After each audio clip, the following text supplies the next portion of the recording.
Kahit nga ba gawin ng gilas ang lahat, imposible nga rin ba silang makakuha ng ginto sa Asian Games? Huwag kalimutang i-like ang video at i-follow ang account for more basketball contents. Matapos matambakan sa Jordan ay bumawi ang koponan sa knockout to courts kung saan nila nakalaban ang Qatar.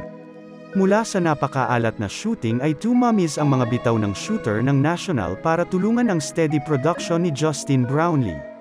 Maganda rin ang ambag ng mga guards, kasama na ang inside presence sa depensa at opensa ng Pinas.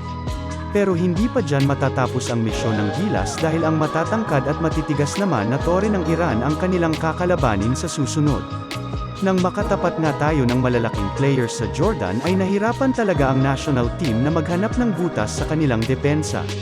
Bukod pa dyan na magmula rito ay mas lalo pang hihirap at lalakas ang makakasagupaan ng Pinas.